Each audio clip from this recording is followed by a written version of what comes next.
नमस्कार मित्रों, welcome to नव भारत समाचार, साउथ इंडिया का सबसे बड़ा हिंदी न्यूज़ चैनल। आज हमारे हिंदी न्यूज़ चैनल में मौजूद है नामपल्ली के कंटेस्टेंट, एमएलए कंटेस्टेंट। 20 साल से उनकी पॉलिटिकल जर्नी चालू है और काफ़ी नाम और काम दोनों के मिलन में काम करते हैं। वो कौन है जानेंगे और उनके साथ वार्तालाप जारी रखेंगे। नमस्कार फिरोज खान जी, कैसे हैं आप? Thank you for your time. Thank you, good afternoon. तो पहले हॉट सीट में हैं जी, तो गर्मा गर्मी बहुत हो रहा है कांग्रेस पार्टी में। राइट। रेवंत रेड्डी जी के बारे में आपकी क्या राय है? अभी भी पार्टी के मुखी बने हैं, पार्टी को अभी आगे चलाने वाले व्यक्ति भी बने हैं। ये राष्ट्र में उनका क्या रोल रहेगा और is he going to be the change that Congress is actually looking for the last 7 years? देखिए, कांग्रेस सबसे बेस्ट कैंडिडेट को प्रेसिडेंट बनाया एंड कांग्रेस पार्टी एक जो है वो आज़ादी लाइसो पार्टी है, तेलंगाना दीसो पार्टी है। और कांग्रेस पार्टी का प्रॉब्लम क्या है, कांग्रेस पार्टी में बहुत शेरा और बब्बरा हैं और वो शेर और बब्बर में सोनिया गांधी जी, राहुल जी सबसे तगड़े शेर को पसंद करें। तो ये कांग्रेस पार्टी थी जो एक केसीआर बकरी था, ही वॉज अ शीप। उसको हम क्या करें, तेलंगाना दे दे के पैंथर बना दिए और उसके बाद में कांग्रेस के पूरे शेरा लड़के उसको सबसे बड़ा बब्बर शेर बना दिया, उसको एक एलिफेंट बना दिए। सो अब एक राइट लीडर आ चुका है। लेकिन ये राइट लीडर के बारे में भी काफ़ी कंट्रोवर्सीज हो रहे कि 50 करोड़ रुपए दे के प्रदेश का अध्यक्ष बना है। कौशिक रेड्डी जी ने उनके बारे में काफ़ी चर्चा हुई है, काफ़ी चैनल्स पे गए हैं। वो खुद एक क्रिकेटर रह चुके, खुद एक अच्छे मकान पे रह चुके और उनको बहुत सालों से उन्होंने मेहनत कर रहा है, उस कॉन्स्टिट्यूएंसी में मेहनत कर रहा है, फिर भी there is no green signal for a young leader like Kaushik Reddy to go and contest against a big leader. ये क्या पूरा सीन क्या है? अच्छा, फर्स्ट पॉइंट मैं एक बात बोलता हूँ आपको। देखिए, फ्रीडम ऑफ स्पीच है, आप किसके भी ताल्लुक से क्या भी बोल ले सकते हैं। तो मैं कौशिक को एक बात बोलता हूँ कि कौशिक बगैर प्रूफ के पहले बात नहीं करना पर। और अगर से आप बोल रहे हैं कि हाईकमांड को, सोनिया गांधी, राहुल जी को, के सी वेणुगोपाल जी को, मानिकम ठाकुर को अगर से 50 करोड़ रुपये दे के अगर से रेवंत रेड्डी खरीद लिए तो ये काम कोई भी कर ले सकता था। तो रेवंत रेड्डी की क्या स्पेशलिटी है उसके अंदर? पॉइंट नंबर 1, तो पैसों की हद तक मैं मानता नहीं वो बात, क्योंकि आप पहले प्रूफ देना पड़ता। और रही बात कौशिक की, एक बात है कि कौशिक इलेक्शन का भी नोटिफिकेशन आया नहीं, राइट। आपको टिकट नहीं देते बोल के ओपनली बोले नहीं, ओके आप कंसिडरेशन में है बोल के बोले, मगर आप जल्दबाजी कर लिए। आप जल्दबाजी कर लिए और आपको केसीआर को ज्वाइन करना था, आपको टीआरएस पार्टी ज्वाइन करना था। अगर से आप केसीआर की और टीआरएस की और केटीआर की आप स्क्रिप्ट नहीं बात करेंगे तो आपको टीआरएस में इंटरेस्ट नहीं मिलती। पहली बात, आप मेरे को ये बात बोलो कि आपको क्या केसीआर बोल दिया, आ जाओ कौशिक 21 के दिन मैं तुम्हारे को टिकट देता हूँ, बोला? नहीं बोला ना। तो रेवंत बोला नहीं भाई मैं तेरे को नहीं दे रहा हूँ, तू नको कांग्रेस में, बोला क्या? नहीं बोला। कौशिक रेड्डी जल्दबाजी कर लिया, सिंपल एक बात है। अगर कौशिक रेड्डी जल्दबाजी कर लिया, हाँ, तो हालात ही में यहाँ के चीफ मिनिस्टर भी एक पार्टी से बिलोंग करके एक पार्टी बनाए और रेवंत रेड्डी जी भी वही पार्टी से बिलोंग करके कांग्रेस में आए। क्या उनका सूत्रधार कोई और है? ये सब देखिए सो बात है। देखिए सुनिए, जो जगह के ऊपर थे वहाँ पे ईमानदारी करे। केसीआर साहब शुरुआत करे थे कांग्रेस से, राइट, और वही सोनिया गांधी के पैरा पड़ के तेलंगाना ला लेके फिर सोनिया गांधी के पैरा खींच दिए केसीआर साहब। तो जो टाइम पे जो करना था वो काम करे। रेवंत रेड्डी जी जब तेलुगु देशम में थे तो वहाँ पे ईमानदार थे, आज कांग्रेस में ईमानदार है और among the equals he is the best and the party का ग्राफ बढ़ गया रेवंत रेड्डी आए जब से। एक राष्ट्रीय पार्टी, एक देश की पार्टी है आपका कांग्रेस पार्टी, तो हाईकमांड का काफ़ी सुना सुनाई रहता है जी, और इसमें वाद विवाद बहुत भी रहता है जी। But Revanth Reddy has been the most controversial leader so far, he is not unanimous, you can understand जी। इसके बारे में आपका क्या है? देखिए, कांग्रेस पार्टी का प्रॉब्लम ही ये है, यूनानिमिटी नहीं है। हाँ, और कभी भी याद रखिए आप एक बात, इतिहास को आप उठा लीजिए, कांग्रेस को कांग्रेस ही हराती। अगर से एक टाइम पे अगर से हम कोऑर्डिनेशन में आ जाएंगे और हमारे पूरे ईगो प्रॉब्लम्स को बाजुक रख लेंगे और हम कौन है वो भूल जाएंगे और सिर्फ कांग्रेस को सवेरा दिखाने के लिए काम करेंगे, तो मैं नहीं समझता कि हिंदुस्तान में कोई भी पॉलिटिकल पार्टी है जो कांग्रेस को हरा सकती है। तो Revanth Reddy the best person was chosen. Obviously हमारी कांग्रेस पार्टी में यूनानिमिटी नहीं रहती, एक ही प्लेटफॉर्म नहीं लेकिन एक रहता। लीडर जो चुना जाता है जी। इस यूनानिमस, जैसे केसीआर जी एक यूनानिमस लीडर चुने गए तो चीफ मिनिस्टर बन गए। Does Revant Reddy have all the calibers of unanimity and the support of the party and the cadre for him to be becoming the future chief minister of whatever the situation? First point मैं ये पूछता हूँ कपिल देव साहब को, आपको doubt कहीं को है? रेवंत रेड्डी के पास हर एक क्वालिटी है। आज कांग्रेस में होना क्या, केसीआर के करप्शन पे बात करने वाला एक जांबाज सिपाही, वो हमारा रेवंत रेड्डी है। बेहतरीन ओरेटर होना आज, वो हमारा रेवंत रेड्डी है। फुल्ली टेक्निकली नॉलेज रख के बात करने वाला हमारा एक लीडर है। और जितना भी तेलंगाना है सबसे ज़्यादा चाहते रेवंत रेड्डी को। और एंटी इनकम्बरेंसी स्टार्ट हो चुकी। एंटी इनकम्बरेंसी को एक्सपोज करने वाला होना रेवंत रेड्डी। और एक चीज़, कांग्रेस को चलाना है तो पैसा खर्चा करना, वो भी रेवंत रेड्डी। इतना खुलेआम बोल रहे कि पैसे खर्चा बराबर करना। केसीआर जो पैसा खर्चा कर रहा, केसीआर के सामने कौन टिकता? आपको मैं 2 इलेक्शनों के खाली बारे में बोल देता हूँ। उत्तम कुमार रेड्डी की वाइफ पद्मा रेड्डी चुनाव लड़े, मेरे को वहाँ पे इंचार्ज डाले। मैं वहाँ पे देखा कि लास्ट डे आपको 2000 रुपीज़ वोट को मिल रहा, और हर दिन आप जब भी प्रचार में जाके आ रहे हैं आपको 500 रुपीज़ मिल रहा, और आपको एक शराब की बोतल मिल रही। तो मैं कैलकुलेशन लगाया तो 4 to 5,000 रुपीज़ एक वोटर के पीछे टीआरएस खर्चा कर रही। परसों जाना रेड्डी तो साहब, ये तो हर पार्टी कर रहा है। नहीं, पहले से नहीं था। मैं 20 साल से सियासत में हूँ। मैं 3 टाइम एमएलए चुनाव लड़ चुका हूँ, 1 टाइम एमएलए चुनाव लड़ चुका हूँ। आपके चैनल में मैं बोल दे रहा हूँ, राजशेखर रेड्डी साहब आके ये पूरा माहौल ख़राब कर दिए। जब 500 रुपये वोट था, आज केसीआर साहब आके 221 में 500 रुपये वोट हो गया, 10 गुना ज़्यादा हो गया। बस ये है हालचाल। तो एक आप एक कहावत सुने होंगे, तो अभी राइट? फिलहाल आपका मानना यह है कि politics is only driven by money and cash? 80%, क्योंकि अपोजिट पार्टी जो है उन्हें एक चीज़ बता दी कि there is no romance without finance, so there is no सियासत विदाउट मनी। आज ऐसे हो गए कि आज वर्कर्स जो हो गए वो पेड वर्कर्स हो गए। फिरोज़ खान किसी औरों के ताल्लुक से नहीं बात करता, फिरोज़ खान 20 साल से काम करता। आज हालात ऐसे बना दिए सियासत में कि मेरा वर्कर भी 4 टाइम बैनर बने बाद अगर से मैं उसको 1000 रुपीज़ नहीं दूंगा तो फिरोज़ खान का बैनर उन्हें नहीं बनता। तो फिरोज़ खान जी, आप 3 बार आप एमएलए कंटेस्ट करे, 1 बार एमपी कंटेस्ट करे, 20 साल से पॉलिटिक्स में है। Why are you not crossing the edge, the line? देखिए, मेरी पूरी टोटल नामपल्ली की जो है वो टोटल स्टोरी डिफरेंट है। तेलंगाना में दूसरे कॉन्स्टिट्यूंसियाँ अलग है।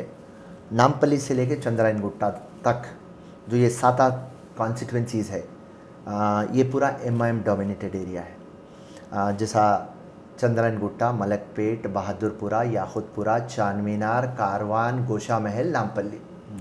और यहाँ पे इनका एक जंगल राज चलता, और वो है इनकी बोकस वोटिंग। तो हमारे सिस्टम में ये बोकस वोटिंग को पकड़ने का लकूनाज है। उसके लिए फिरोज़ खान फर्स्ट डे से, जब 2009 पहली टाइम चुनाव हारा, जब से एक बात बोल रहा कि इलेक्ट्रल रोल को आधार को लिंक करिए, फेस रिकग्निशन ऐप लाइए। जिस दिन ये फेस रिकग्निशन ऐप आ जाएगा जहाँ पे बुरखा कार्डेड वुमेन को हम पकड़ सकेंगे, फिर मैं आपके चैनल के सामने बोल रहा हूँ। लास्ट टाइम बुरखा कार्डेड बोला तो एक बड़ा इशू बना है हमारे लीडरा।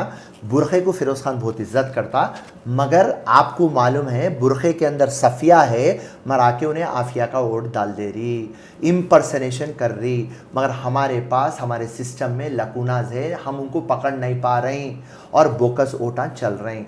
आपको एक बात बता देता हूँ कपिल देव जी, आप मेरे नामपल्ली कॉन्स्टिट्यूंसी में हैं और एमआईएम आपका वोट एंटर कर दिए, तो उनको एंट्री करने के लिए ओनली 1 आवर की ज़रूरत है, आपकी आधार कार्ड की ज़रूरत है और कौन सा भी हाउस नंबर पे आपको लीज डीड बना के, रेंटल डीड बना दे के सिस्टम में एंटर कर देते हैं। वहाँ पे उनका BLO जो बूथ लेवल ऑफिसर है म्यूनसिपल में, उनका एडजस्टमेंट रहता और बटन दबाते 1 आवर के अंदर कपिल देव साहब का आ जाता इलेक्ट्रोल कार्ड।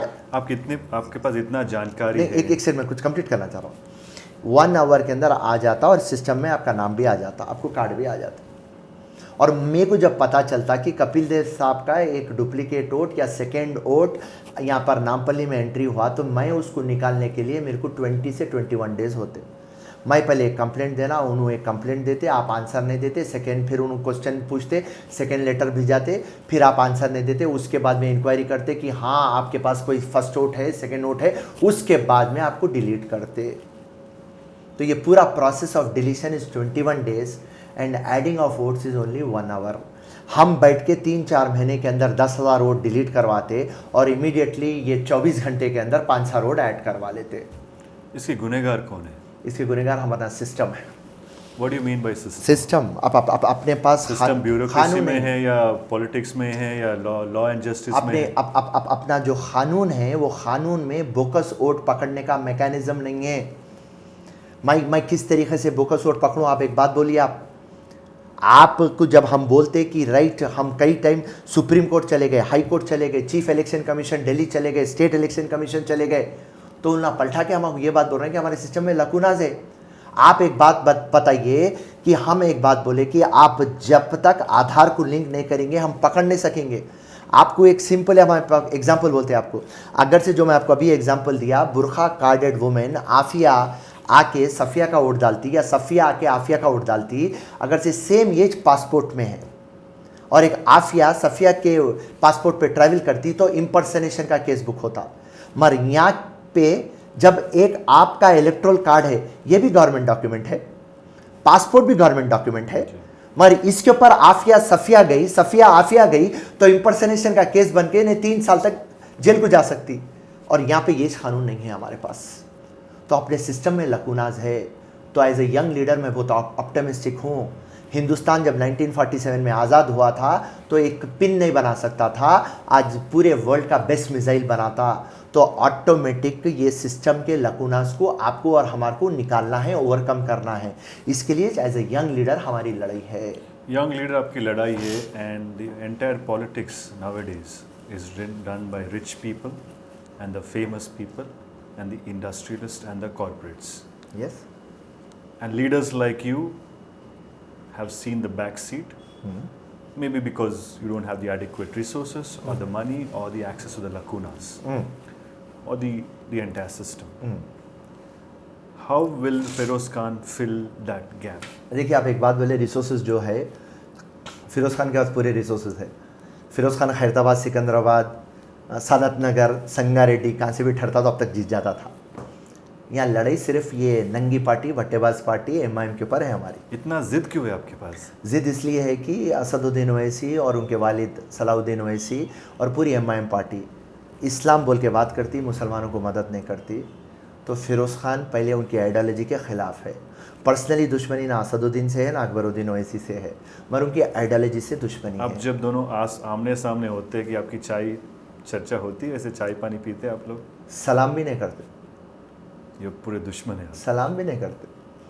बस उनके उन्होंने जो एक सिस्टम बना लिया, वो सिस्टम के ख़िलाफ़ मैं बात करता हूँ।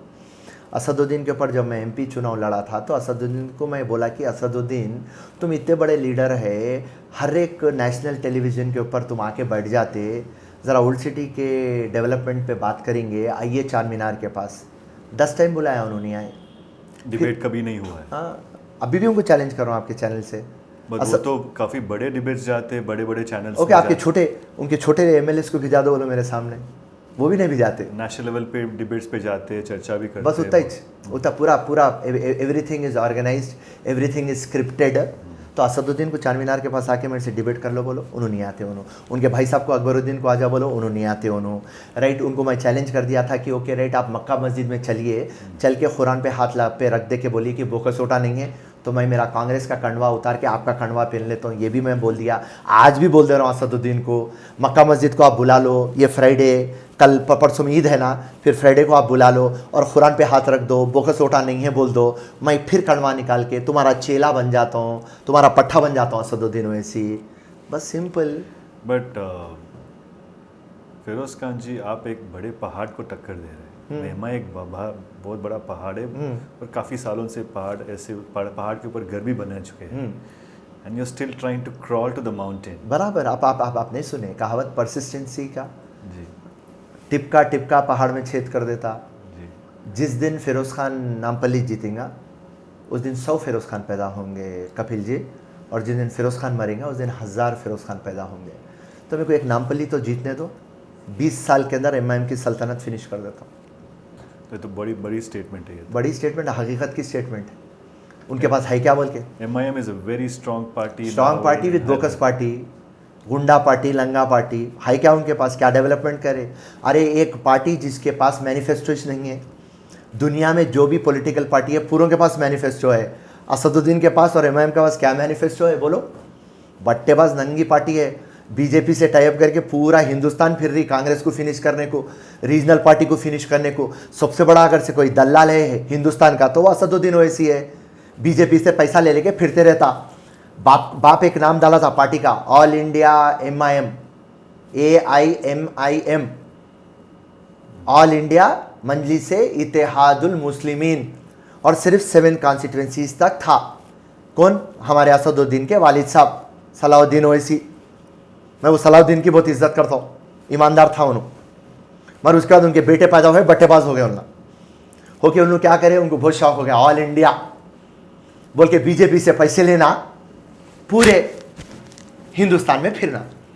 लेटेस्ट वेस्ट बंगाल, अब फिर आप उत्तर प्रदेश आ गए। आप डीलिंग करना, 100 करोड़ 200 करोड़, जाना फिरना, 0.2% वोट लाना। They have been successful in doing what they have thought of. Political polarisation में सक्सेसफुल है।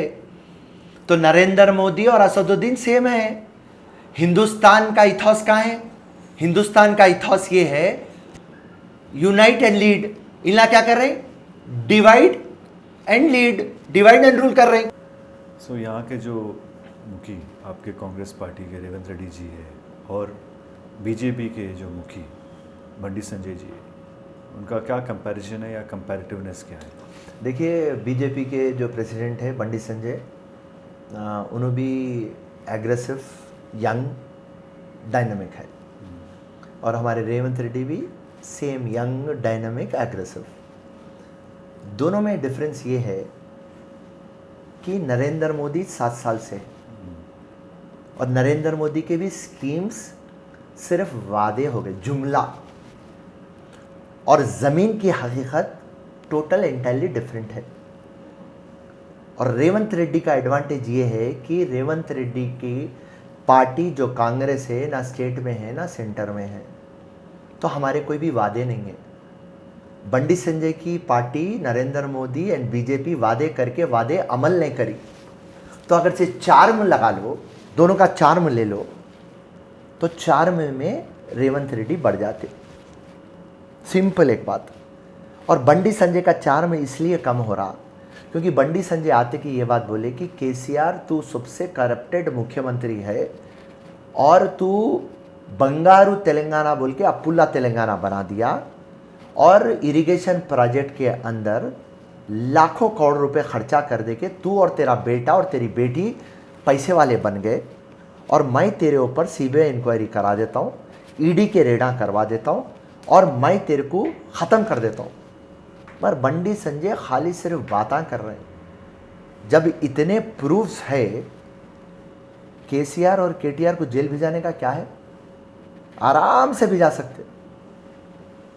केसीआर को तिहाड़ भिजा सकते, केटीआर को चरलापल्ली भिजा सकते, कविता को चंचलगुड़ा जेल भिजा सकते।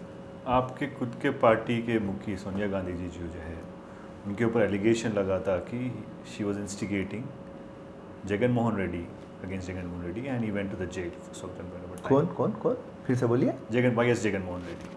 अब आपका प्रश्न फिर से बोलिए। The instigation the Congress party supreme, हाँ, against Jagan Mohan Reddy, where he had to see the jail for जी a हाँ। period of time, हाँ and for which he set up his own party. उनका खुद का पार्टी है और वहाँ पे राज चला रहे हैं, आंध्रा में राज चला रहे हैं। कांग्रेस अपने ग्रेव खुद बनाने, देखिए अब ये एक स्ट्रॉन्ग लीडर। सुनिए आप ये बहुत बड़ा सब्जेक्ट है। अगर से आप बोलेंगे कि अगर से राजशेखर रेड्डी मरता ही नहीं तो तेलंगाना होता ही नहीं, तो ये एक बड़ा सब्जेक्ट है। आप तो नेक्स्ट ये सब्जेक्ट में आप मेरे को डिटेल में पूछिए, आप मैं आपको समझाऊंगा ये बात। Okay, will go to the next question. तो उनकी जो बहन है वही शर्मिला, एक तेलंगाना में एक पार्टी लगाई, YSR तेलंगाना पार्टी। तो क्या उनका मानना है कि आपकी कांग्रेस पार्टी उनकी सपोर्ट में रहेंगे because you are the birds of the same feather?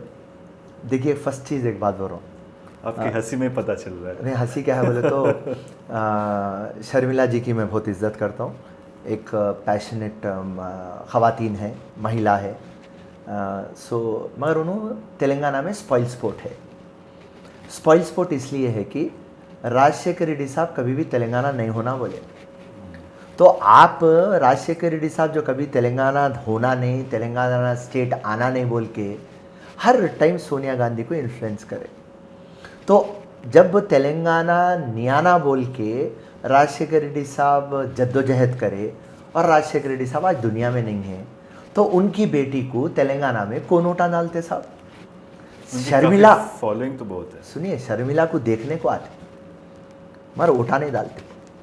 कभी भी याद रखिए, translation of vote is very important, but Right? Can she become a king maker? Very difficult. मेरा जो स्पेकुलेशन है शर्मिला जी के बारे में, जैसा जैसा चुनाव आएगा, देखिए आप पार्टी लॉन्च कर दिए। शर्मिला जी को मैं जब मान लेता था जब आप बोलते थे कि हुजूराबाद में मैं कैंडिडेट ठहरा रहा हूँ और प्रचार को आप वहाँ निकलते, तो पता चल जाता कि आपके पास क्या है। आपको मालूम मेरे पास कुछ भी नहीं है, तो उसके लिए उन्होंने ऐलान कर दिए कि हम हुजूराबाद नहीं कंटेस्ट कर रहे हैं। Very good. फिर आगे आगे जाके उन्होंने क्या करे बोले तो एक पार्टी लॉन्च करे अपने एक माइंडसेट से कि तेलंगाना में वैक्यूम है, मैं आके घुस के किधर ना किधर चिपक जाऊं, या तो टीआरएस को चिपको या तो बीजेपी को चिपको। अगर से टीआरएस को चिपको तो पैसे ले लो, अगर से बीजेपी को चिपको तो कहाँ से भी एमपी कंटेस्ट करके सेंट्रल मिनिस्टर बन जाओ। क्योंकि भाई के पास गई, जगन के पास। सत्ता के ऊपर तो काफ़ी लोगों की आशा रहती है, काफ़ी उनकी सोच भी रहती है। हर कोई जो पॉलिटिक्स में आ रहा है आजकल के दौर में, सत्ता चाहिए, पावर चाहिए, मनी चाहिए, सुप्रीमेसी चाहिए, ये हर किसी पॉलिटिशियन में दिखता है आजकल। जी, is Firoz Khan also of that kind? देखिए, there are 2 temples in our country, parliament and assembly. वहाँ पर गए बाद ही आपकी बात जमती, कोई सुनता, तो वो टेम्पल में जाना है। वो टेम्पल में जाना है तो ऑब्वियसली आप जब टेम्पल में जाएंगे तो आप ऑब्वियसली पावरफुल होंगे। मगर फिरोज खान कौन सी आइडियोलॉजी के साथ जा रहा वो सोचो आप। फिरोज खान खुद को अपने आप को बनाने नहीं जा रहा। और फिरोज खान क्यों लड़ रहा नामपल्ली में? फिरोज खान ओल्ड सिटी में क्यों लड़ रहा? फिरोज खान के पास पूरे रिसोर्सेस रहे बाद भी एक डेजर्ट में क्यों लड़ रहा? सिर्फ फिरोज खान इसलिए लड़ रहा चेंज के लिए, गेन के लिए नहीं।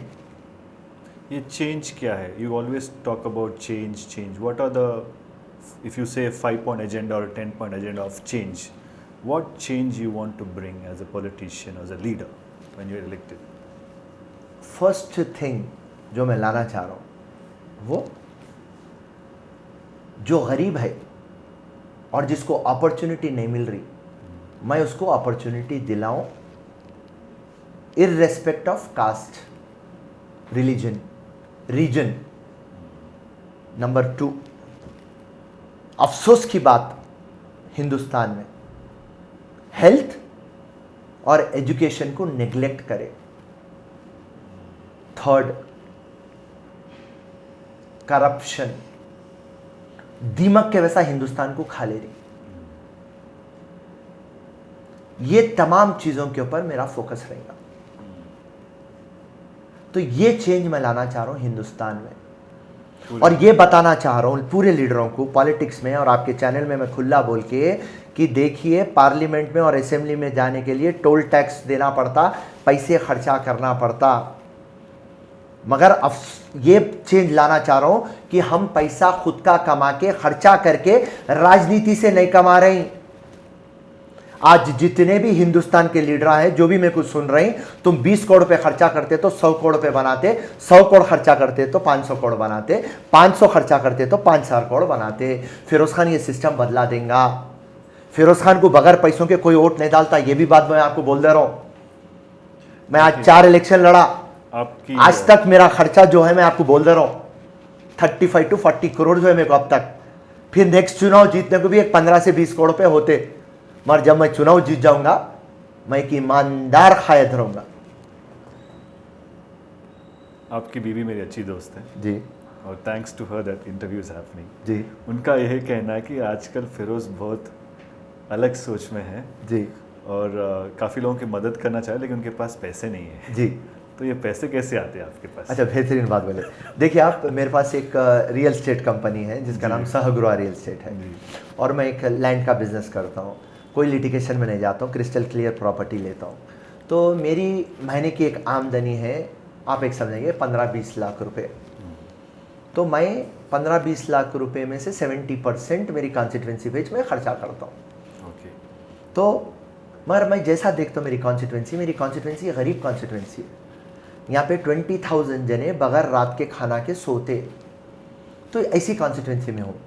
तो अब मैं और पैसे कैसा कमाना सोच रहा हूँ, तो गलत रास्ते बहुत है मेरे सामने, मगर एक 20 साल से एक ईमानदार पॉलिटिशियन रहे बाद मैं करप्टेड पॉलिटिशियन, एक लिटिगेटेड पॉलिटिशियन का नाम सर पे नहीं लेना चाह रहा हूँ। तो मेरी जितनी भी आमदनी है मैं खर्चा कर रहा हूँ।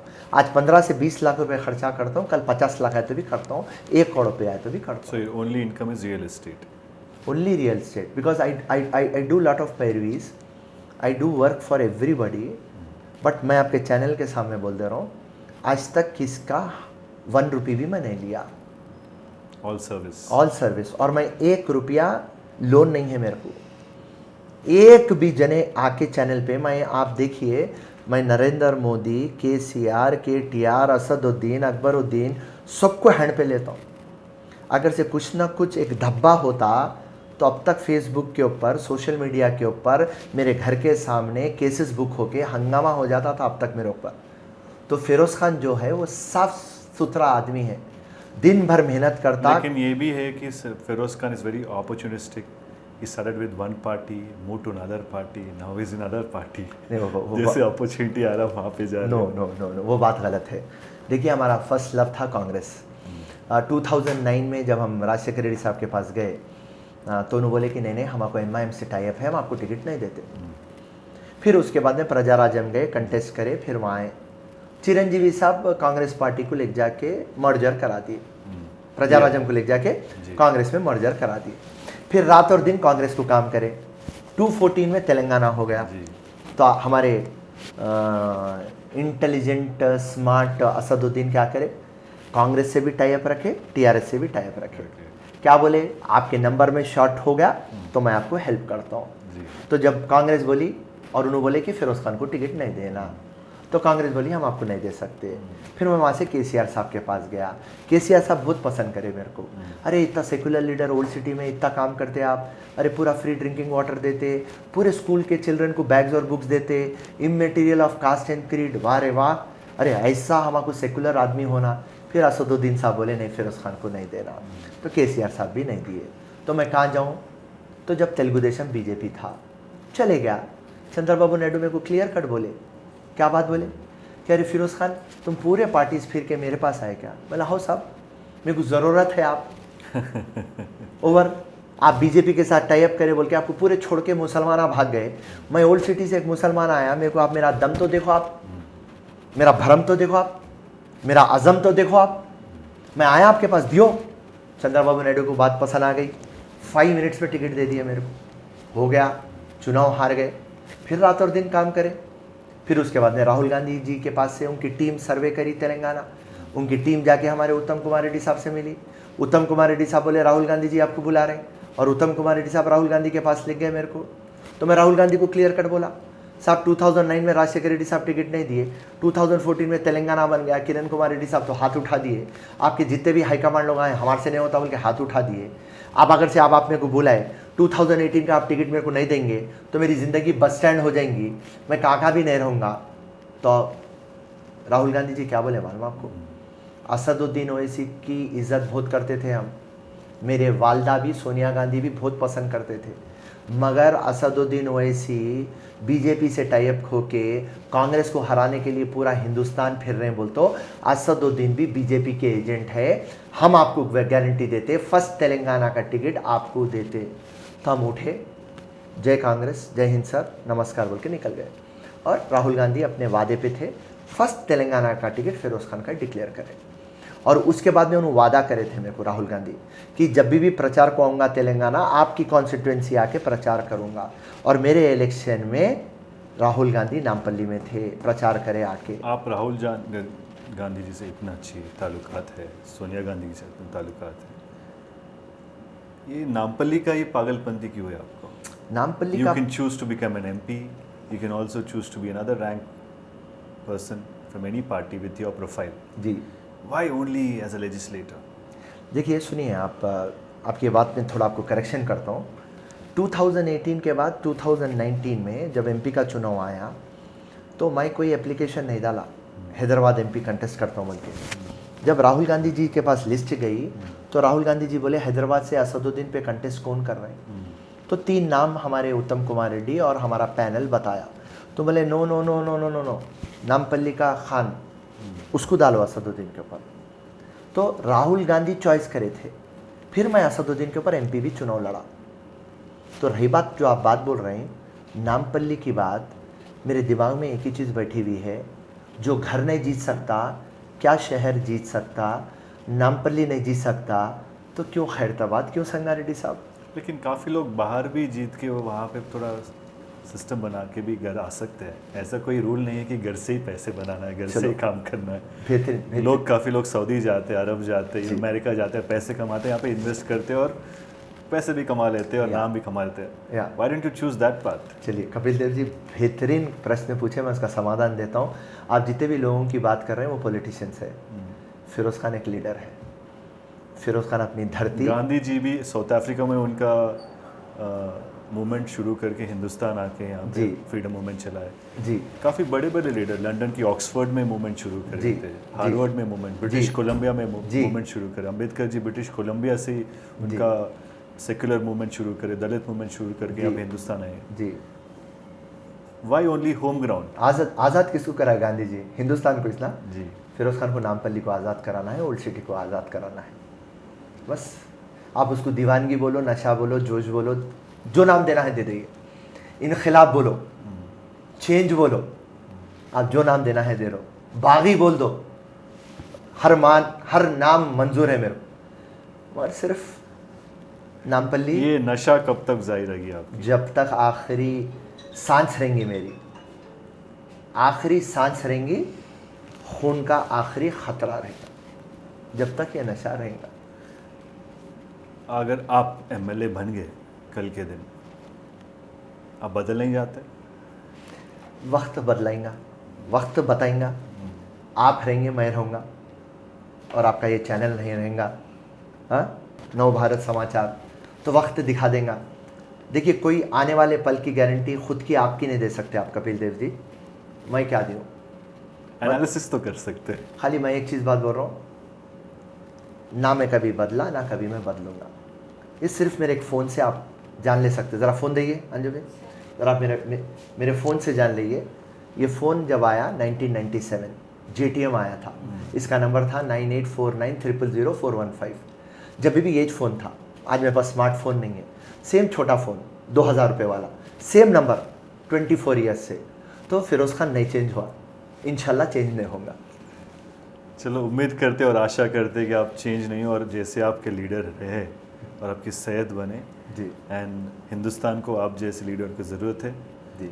और बहुत सारा शुक्रिया कि आप हमारे चैनल के साथ अब टाइम निकाल के जी आपके मनोविचार धारण जी। करें और आशा करते कि आप आपकी मनोकामनाएं पूरी हो और तुरंत जी एक रेवोल्यूशन, जैसे आप बोले, रेवोल्यूशन एक्शन में बन के आप संयम रहो और सही तरह के साथ आप लोगों के लिए काम करें। थैंक यू, शुक्रिया, जय हिंद, जय Congress, and thank you everybody.